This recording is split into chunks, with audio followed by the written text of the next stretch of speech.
Pour cette analyse. Alors, Monsieur Bertrand Tatinda, tout à l'heure, Maître Léonard Sandou a non seulement déploré, mais il a fermement dénoncé le fait que si effectivement le Kilimandjaro a signé donc ses contrats pétroliers avec le Southern Cameroun, ça suppose tout simplement qu'ils ont vendu ce qui ne leur appartenait pas. Et puis effectivement, on rappelle que c'est en 2012 donc ces contrats ont été signés, des accords d'exploitation pétrolière avec donc cette société.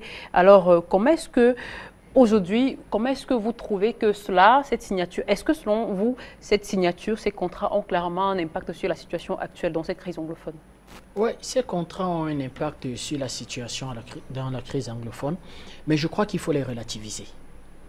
On a affaire ici à ce qu'on appelle du banditisme et de la fémania, mêlé avec des transactions boursières. Je crois, qu'il faut dire que un certain nombre de leaders de cette sécession se rendent compte qu'ils ont été floués. Ils se rendent compte qu'il y a une vaste machine d'escroquerie là derrière et qu'on les a envoyés dans un cul-de-sac. La deuxième des choses, c'est qu'il faut dire que les services sécuritaires du Cameroun ont été un peu distraits.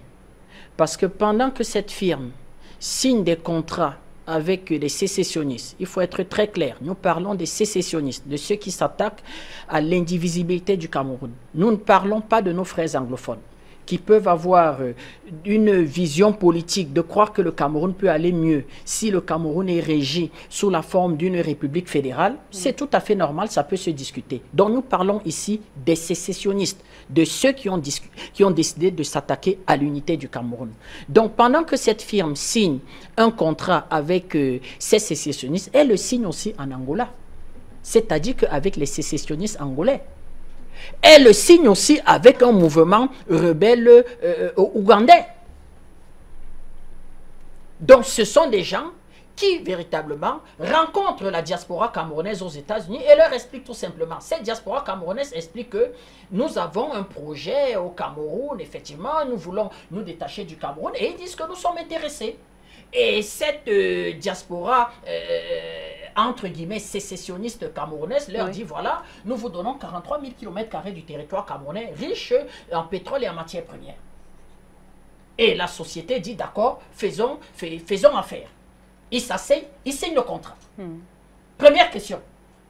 Qui a signé le contrat pour le compte des sécessionnistes camerounais? Un nom apparaît. Un certain Ebenezer Akwanga, avocat, apporteur d'affaires. Il semble que c'est lui qui apporte l'affaire. Il dit, voilà une affaire. Il est véritablement un avocat, monsieur Tatinda? Je n'ai pas encore enquêté sur ce monsieur, mais avocat, enfin, dit-on, avocat. Vous avez un autre conseiller juridique qui va travailler avec monsieur Ebenezer Akwanga, Jonathan Harris Levy. Vous savez, Madame Vanessa, je n'ai pas eu le temps de bien approfondir la question. Et nous allons approfondir la question. Dimanche, il va falloir éplucher un peu la vie de ces Ebenezer Akwanga. Les services sécuritaires camerounais suivent l'émission. Les chefs de l'État suivent l'émission. Et ce Jonathan Harris Levy. C'est eux qui apportent l'affaire. Donc, c'est eux qui vont chercher Kilimandjaro. Et dire, voilà Kilimandjaro, nous avons une affaire. Nous avons un territoire. Première des choses. La deuxième des choses,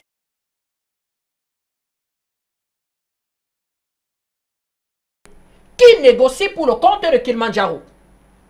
Un certain Zulfikar Rachid. Par contre, la nationalité de ce monsieur va être très intéressante. Il est ougandais. Il est ougandais. Mais pourquoi il n'active pas les réseaux sécessionnistes en Ouganda?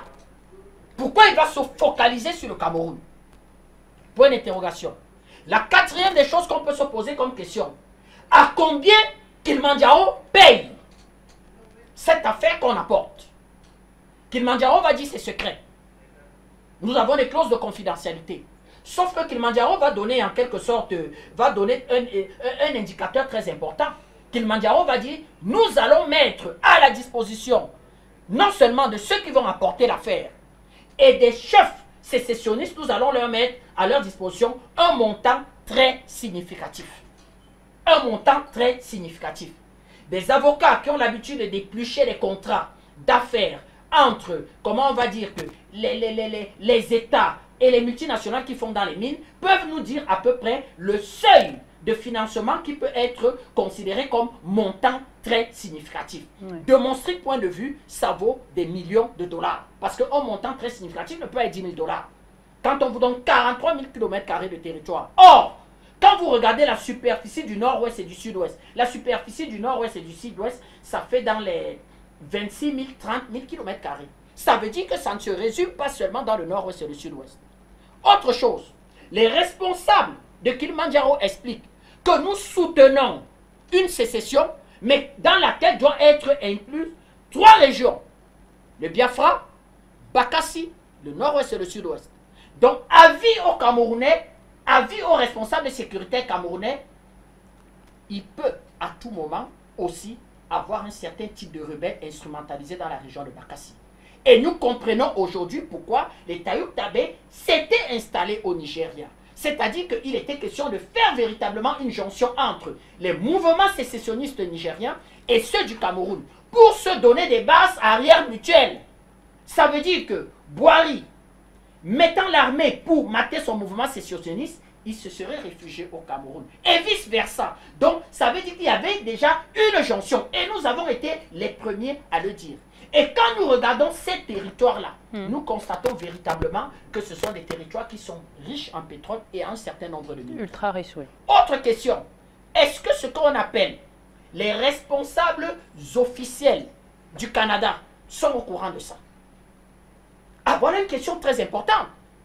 Parce que vous ne pouvez pas être installé dans un pays dit démocratique, ami du Cameroun, avec une représentation en quelque sorte diplomatique, et héberger des gens qui, maître, vous vendent quelque chose qui ne leur appartient pas. Et mieux, déclare que nous soutenons cette sécession parce qu'au cas où le projet aboutirait, eh bien, ce serait une affaire extrêmement intéressante. Est-ce que si le projet aboutit, le gouvernement canadien ne va pas dire que ah, cette histoire-là est assez intéressante, nous aussi Canadiens, nous sommes intéressés. Est-ce qu'aujourd'hui le gouvernement canadien ne ferme pas les yeux, mais ferme les yeux en quelque sorte en se disant je ne vois rien, je n'entends rien, je ne sais rien, mais au cas où cette histoire aboutit, moi gouvernement canadien, le pétrole à bon prix, une zone extrêmement riche en matières premières m'intéresserait. Dernière chose aussi assez importante, c'est qu'ils vont avoir une certaine connexion en Afrique du Sud. Et en Afrique du Sud, ils vont se proposer de reprendre un certain nombre d'actifs de Total. Total! Ça me fait sursauter. Total, c'est la fille de Elf. C'est Elf qui va être à la base de toute la déstabilisation, en fait, dans le précaré français. Mais comment se fait-il qu'ils sont en contact avec Total? Une entreprise, entre guillemets, officielle. Est-ce que Total traite avec des officieux? Or, Total a de gros intérêts, je peux dire que c'est la première entreprise française. Est-ce que les officiels français ne sont pas au courant de ça?